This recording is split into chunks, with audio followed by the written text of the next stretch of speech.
toutes et à tous. Je suis ravie de vous retrouver, je suis Christine, thérapeute et astrologue humaniste, et nous allons traiter aujourd'hui de la nouvelle lune du 27 août 2022 qui se passera à 17h17, Paris, 4 degrés de la Vierge. C'est la rentrée les amis, et oui ça sent la rentrée. J'espère que vous êtes bien amusés parce que là les choses vont devenir un petit peu plus sérieuses. Alors c'est quoi la nouvelle lune ? C'est pour rappel un nouveau départ qui va perdurer pour 28 jours et nous aurons le résultat lors de la prochaine pleine lune que je traiterai pour vous. Donc ce nouveau départ il se fait dans le signe de la Vierge. Eh ben, c'est une bonne rentrée pour les Vierges ça. Hein. Donc le soleil et la lune sont conjoints en Vierge et la Vierge nous parle de quoi ? Eh bien c'est un signe où on va devoir rentrer un petit peu plus en intériorisation, où on va être amené à faire comme un bilan. Il va falloir anticiper les amis, le futur, avec beaucoup plus de précision que ce que nous l'avons fait pendant l'été. Il va falloir organiser dans le détail la Vierge et tout cela pour un futur un petit peu plus lointain, c'est-à-dire étape par étape, tranquillement et dans la précision. Il y a un côté très laborieux, puisque la Vierge est en analogie avec la maison 6, qui nous parle de la maison métro-boulot-dodo. Donc il y a un côté très laborieux, fastidieux, répétitif surtout. Et aussi la Vierge, eh bien, c'est quoi ? C'est au plus négatif, la Vierge est très anxieuse en fait. Et ça va être au niveau du corps les intestins qui peuvent être touchés. Donc, nous l'avons bien compris, cette rentrée va être studieuse. Et cette nouvelle lune, donc, qu'est-ce qu'elle fait comme aspect ? Eh bien, elle fait un carré à Mars, donc un aspect de tension. Puis alors, au niveau des degrés, c'est pile poil, 4 degrés. Donc, qu'est-ce que ça nous dit ? Ça nous parle de défi, carrément. Pourquoi pas de challenge pour une construction. Alors, je vous invite à voir les podcasts que j'ai fait dernièrement sur Mars en Gémeaux, qui est rentré le 20 août, et qui sera carré à Neptune 3 fois pendant 7 mois, Mars en Gémeaux pendant 7 mois. Donc ce nouveau projet qui se passe en Vierge, dans quelque chose de plutôt posé, tranquille, en intériorité, eh bien, se retrouve carré à Mars, la planète quand même de la guerre. Des événements qui peuvent être quand même perturbants, ça peut quand même pas mal bouger, déménager. Pour certains, il y aura des déménagements peut-être. Mars en Gémeaux va avoir envie de communiquer pour aussi avancer dans ses projets, ses envies. Il va avoir envie de se positionner. Mais carré avec cette lune, ça me fait quand même penser pas mal à des problématiques de territoire. Mars carré lune, souvent ça touche les territoires. Donc ça touche aussi tout ce qu'on rencontre au niveau des guerres pour un territoire. Donc quelque chose de un peu punchy, ce carré à Mars. Et alors si on regarde le maître de Mercure, le maître des Gémeaux, et le maître de la Vierge, où se trouve Mars et où se trouve la nouvelle lune, eh bien c'est Mercure qui se trouve en trigone à Mars. Bon, ça c'est plutôt pas mal. Trigone à Mars en balance, au tout début balance, qui nous parle de communication qui va passer donc par le filtre de Vénus. La balance, on est chez Vénus. La balance, elle cherche quoi ? Elle cherche un équilibre. Elle cherche quelque chose de juste, une justice. Donc ça peut passer par Mars, une stratégie, pas mal de prudence au niveau de la Vierge aussi. Donc je vous dirais tout ça c'est super, c'est très très bien, sauf que Mercure est quand même opposé à Jupiter. Alors Mercure, les contrats, la communication, la parole, et Jupiter en face dans un aspect donc d'opposition, de tension, eh bien il peut y avoir quand même aussi pas mal d'indécision quant à notre pensée, notre communication, ce qu'on a envie de décider. Jupiter, c'est aussi la loi. Donc attention les amis, si vous devez faire des signatures à cette période-là, vérifiez bien toutes les lignes. Parce qu'opposé à Jupiter, bon, c'est pas un super aspect. Après, la parole Mercure, eh bien avec Jupiter, peut être... Jupiter, vous savez, c'est comme une loupe. Donc partout où il touche, tout ce qu'il touche, il va l'amplifier, il peut l'amplifier pas mal. Donc ça peut être une parole très dictatoriale en fait, un peu comme de la propagande aussi, on va voir. Et donc aussi faites attention à tout ce qui est papier administratif. Surtout avec cette nouvelle lune en Vierge qui nous parle aussi beaucoup d'administratif, de papier à ranger, à trier, à bien faire comme il faut. Ok. Donc il y a un côté où ce Mars peut se disperser en Gémeaux, va se démener, va agir dans tous les sens, et le risque, carré au Soleil et à la Lune, c'est qu'il y ait pas mal de surmenage et d'intellect qui peut bugger. Donc, comme je vous l'ai dit, pour ce transit de Mars en Gémeaux, eh bien, attention au stress. Il y a besoin d'apprendre à réguler tout ce stress-là, en fait. On est aussi dans une phase Vierge, donc la Vierge nous parle d'autorégulation. Donc il y a besoin de digérer tout ce qu'on a vécu là jusque-là, et pour pouvoir passer à la phase suivante, parce que là, on est vraiment entre deux. Entre deux quoi, vous me direz? Eh bien, on sent que ça bouge encore, et ça va continuer à bouger.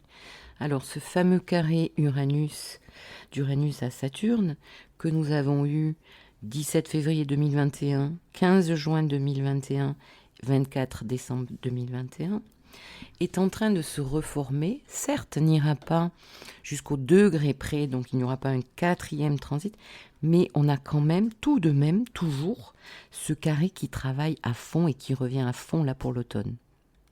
Donc ça nous redit quoi?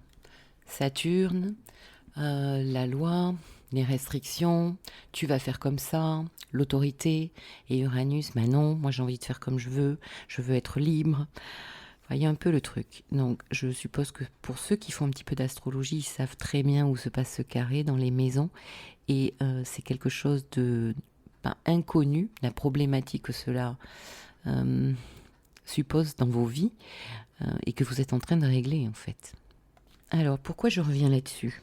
Déjà parce que ce carré se reforme pour la dernière fois, mais aussi parce que en fait Vénus va se positionner au même endroit que le Soleil lors de la pleine lune du 12 août. Alors, j'ai eu beaucoup de retours autour du 12 août où ça a dégommé. Hein. Purée. Et aussi Mercure qui est venu se mettre au même positionnement lors de la nouvelle lune du 28 juillet. Ce positionnement-là, je parle en fait de en face Saturne, carré à Uranus, Mars nœud nord, donc en Lion. Hein, les lions, les scorpions savent de quoi je parle, les taureaux et les verseaux ont été très touchés. Donc c'est Vénus qui va s'y coller pour la dernière fois, et donc on n'est pas sorti de l'auberge. Vénus nous parle de quoi? Alors sur un plan personnel, Vénus va nous parler de notre façon d'aimer, de la manière dont nous rentrons en relation. Et là, face à Saturne, eh bien, il peut y avoir un ressenti un petit peu comme avec le Soleil la dernière fois, de solitude, de frustration, de mésestime de soi, de douter de soi, de pas oser. On a beaucoup travaillé ça ces derniers temps avec les planètes en Lion, hein. Oser être soi-même, sa valeur, etc. Bon, Vénus face à Saturne, c'est aussi rencontrer de la froideur ou émettre de la froideur soi-même, de la méfiance. C'est trouver face à soi personne, un manque d'appui. Donc ça veut dire quoi? Ça veut dire Saturne à fond, ça veut dire se responsabiliser, s'en sortir tout seul en fait. C'est ça les amis dont il est question. On peut aussi se sentir comme pris au piège dans l'affectif, dans certains couples, et souvent en lien avec une notion d'argent, de biens, de ressources qu'on a en commun. Est-ce que, est-ce que je peux m'en aller? Est-ce que je peux? Ça va nous obliger à vendre, ça va nous changer complètement notre vie, les enfants. C'est très compliqué en fait tout ça. Pour certains, Saturne va vous amener à prendre des engagements. en fait, au contraire de cela. Se responsabiliser, mais ça va être un petit peu lourd quand même, hein. Après, donc, ça nous parle aussi de privation, de restriction, de réduction, Saturne face à Vénus.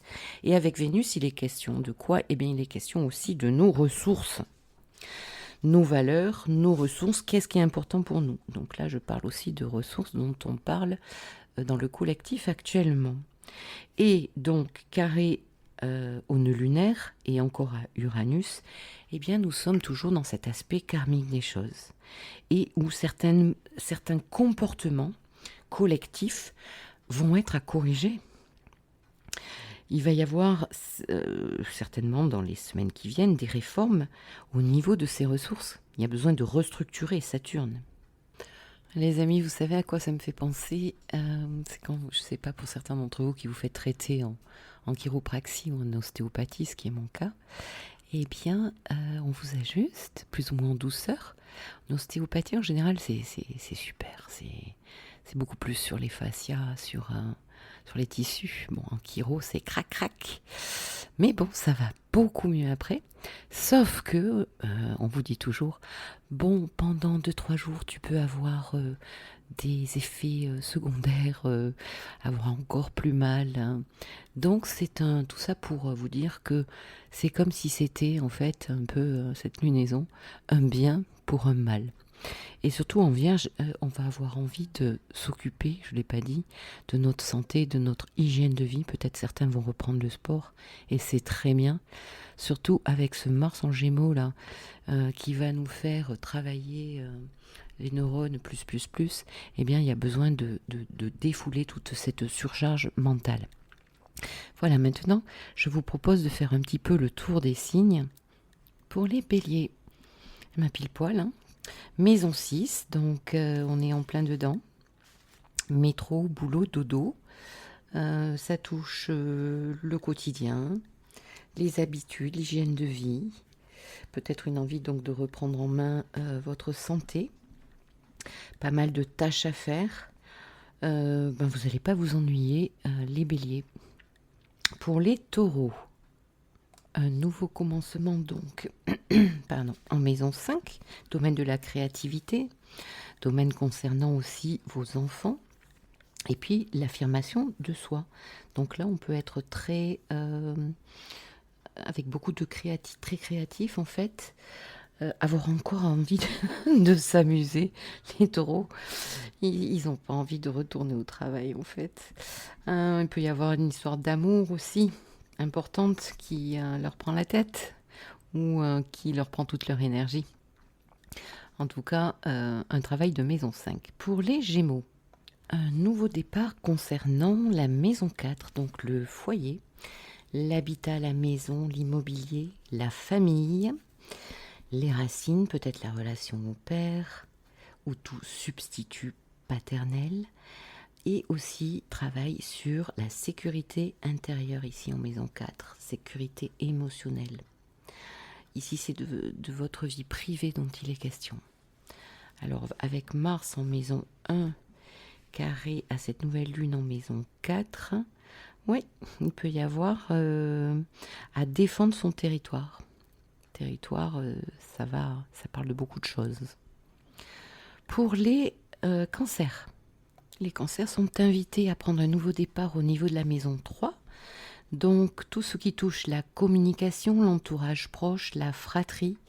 Il peut être ici question de communiquer avec sa clientèle, de se former, d'apprendre à quelque chose ou donner un savoir, écrire, se déplacer. En tout cas, on est beaucoup en contact avec les gens, les personnes. Pour les lions, alors, les pauvres lions Verseau, les lions en tout cas vont avoir Vénus chez eux, carré au nœud lunaire et opposé à Saturne. Donc, comme je vous le disais précédemment, ça touche quand même, là peut-être l'affectif, l'argent, les valeurs. Ça va bouger quand même pour les lions, hein. Donc cette nouvelle lune va être dans votre maison 2. Il est question ici de l'argent, de la valeur de l'argent, de la valeur de ma valeur que je me donne, de comment je peux gagner de l'argent en utilisant ce que je sais faire, ce que je suis, utiliser tous mes savoirs, toutes mes compétences. Ici, peut-être pour certains, il va être question de récolter les fruits, en fait, d'une action précédemment posée. Donc, les possessions vont être mis en lumière ce mois-ci. Comment je me valorise, comment j'utilise aussi l'énergie. Bon, bien que avec ce Vénus-Saturne, la carré à Mars. Alors Mars, pour vous, les lions, est en maison 11. Est passé en maison 11, donc quand il est rentré en Gémeaux. Donc ici, il est question de tout ce qui est projet avec d'autres personnes, les réseaux, les appuis. Donc cette nouvelle lune qui est carrée avec Mars en maison 11, c'est très intéressant là. Je vais voir parce que j'ai beaucoup de lions autour de moi et ça peut pas mal bouger. En tout cas, voilà. Utilisez toutes vos ressources pour un petit peu réfléchir à comment vous pouvez faire pour ce secteur 2. Donc, pour les vierges, eh bien, les vierges ont une place VIP puisque c'est chez eux que la nouvelle lune se passe. Carré à Mars, donc normalement dans votre maison 10, qui est passé dans votre maison 10, la maison de la carrière, et puis aussi la maison 10, vous le savez, ça peut toucher tous les domaines de vie. Donc ici, je pense que vous avez très envie de prendre un nouveau départ, peut-être concernant votre travail, votre carrière, peut-être encore des choses à éclaircir au niveau juridique, papier, communication à ce niveau-là. Ce qui me fait dire ça, c'est la triple conjonction qui s'est passée dans votre maison 9, tout ce qui touche au juridique, et cette opposition de Mercure-Jupiter dans votre maison 2, dans votre axe de 8. Les balances vont avoir cette nouvelle lune qui va toucher leur secteur 12. Alors c'est une maison un petit peu retirée du monde. Peut-être qu'il y a besoin pour les balances de se ressourcer encore. Peut-être que les vacances n'ont pas suffi aux balances. Beaucoup d'intériorisation, je vais y arriver. Attention à votre santé. Là, il faut vraiment s'en occuper. Donc vraiment, s'il y a besoin de repos, eh bien, il faut se reposer les balances. C'est la maison du karma, mais aussi de tout ce qui touche aux médecines alternatives, à tout ce qui est doux, aux soins, à la santé. Et là, peut-être que vous vous préparez à prendre un nouveau départ. Certaines personnes dans un autre métier, dans ce métier-là, ou peut-être que vous êtes en train de reformuler une nouveauté alors que vous êtes thérapeute ou en tout cas dans ce milieu-là. Pour les scorpions, cette nouvelle lune se passe dans votre maison 11, la maison des projets à long terme, en lien avec d'autres personnes, avec le collectif, avec les réseaux sociaux peut-être, en lien peut-être avec des amis. Vous pouvez avoir besoin de travailler beaucoup sur le web par informatique. Il est question aussi peut-être aussi d'agrandir votre clientèle. On peut revoir donc ces projets avec d'autres appuis, avec des personnes qui vont pouvoir vous aider, et ça c'est jamais négligeable. Et donc se tourner vers un futur nouveau. Pour les Sagittaires, alors, c'est la maison 10 dont il est question. Cette nouvelle lune va illuminer ce secteur, le secteur de la carrière. Il va falloir être visible, en fait, ici, en maison 10. Donc, prendre un nouveau départ. Et puis, ça peut aussi toucher pas mal de secteurs dans votre vie. Donc, c'est quand même un moment important pour vous, les Sagittaires. Surtout que la triple conjonction a eu lieu dans votre maison 6. Donc peut-être que pour certains Sagittaires, le quotidien a été complètement chamboulé autour de fin juillet, début août, voire le mois d'août. Les Capricornes, voilà, les Capricornes, ils ont besoin de prendre l'air. Nouvelle lune en maison 9, l'étranger, la maison de vos idéaux, la maison de votre idéal de vie en fait, aussi votre filtre, la manière dont vous voyez la vie. Et là, peut-être qu'il y a une nouvelle naissance par rapport à tout cela. J'allais vous dire, peut-être vous allez faire votre valise et partir en voyage, mais c'est pas sûr parce que Mars est dans votre maison 6. Donc vous devez vous activer pour le travail quand même et au jour le jour. Voilà. Courage pour les Capricornes. Alors, les Verseaux donc, ont un nouveau départ dans leur maison 8, la maison de la transformation, des deuils symboliques ou des deuils concrets. Il peut y avoir aussi un travail sur la sexualité et tout ce que je mets en commun avec mon autre ou avec mes associés. Donc, question d'argent aussi, peut être question de prêt bancaire, de dettes à rembourser, et aussi de travail sur soi, puisque c'est la maison de la psychologie. Donc peut-être qu'on sera tenté de prendre un nouveau départ en faisant une thérapie si on a un souci sur quelque chose, et de régler ses problèmes. Ici, ça peut être la maison 8, quand même une espèce d'endroit où on peut avoir beaucoup de conflits avec son autre ou avec ses associés. Donc c'est un petit peu délicat, la maison 8. Bon, vous verrez si ce sont des questions d'argent ou des questions plutôt philosophiques et de transformation. Et donc pour finir, eh bien les poissons qui vont être marqués par cette nouvelle lune dans leur maison 7, un secteur relationnel, contractuel, c'est là où on signe les contrats, ça peut être le conjoint aussi. Donc là, il y a un nouveau départ, peut-être pour le conjoint, juste uniquement, ou peut-être dans votre relation, dans votre couple. En tout cas, il y a besoin de reposer les choses et de prendre d'aller vers un nouveau commencement.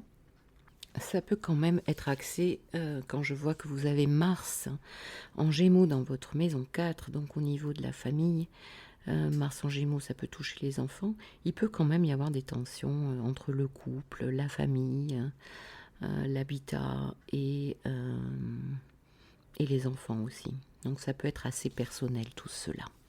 Voilà les amis, je vais m'arrêter là. Je vous souhaite une très jolie nouvelle lune, un très joli nouveau départ, plein de conscience, de belles études dans le concret, pour pouvoir se projeter tant qu'on peut, autant qu'on peut, je peux dire, dans l'avenir. Et je vous dis à très bientôt.